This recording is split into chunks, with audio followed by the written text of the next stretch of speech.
అన్నా జై భీమ్ జై భీమ్ జై భీమ్ అంటారు. అన్నివ్వండి, ఏం కాదు, జై భీమ్ అన్నివ్వండి, నో ప్రాబ్లం.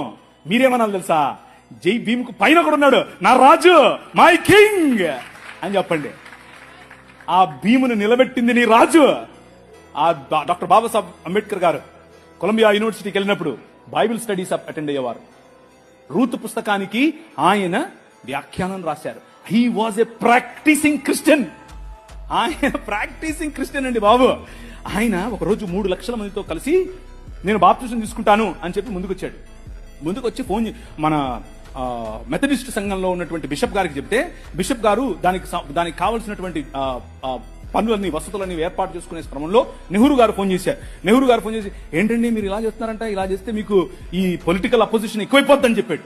చెప్పైతే మనోళ్ళు మాకొద్దండి, మీరు పొలిటికల్ కన్వర్షన్ అంట మాకొద్దు అని చెప్పి నెహ్రూ గారి ఒత్తిడికి లొంగారు. ఒక పక్క ఇంకొక ఆయన ఏమో గోసి కట్టుకుని నిరాహార దీక్షకెళ్ళాడు. ఏమని, నువ్వు వెళ్తే ఏ మతానికైనా వెళ్ళు కానీ క్రైస్తవానికి వెళ్ళొద్దని. ఆయన నువ్వు అత్తే నాకేంటి, నేను యేసు ప్రభువుని అనుసరిస్తా అని చెప్పాడు. ఎవరు?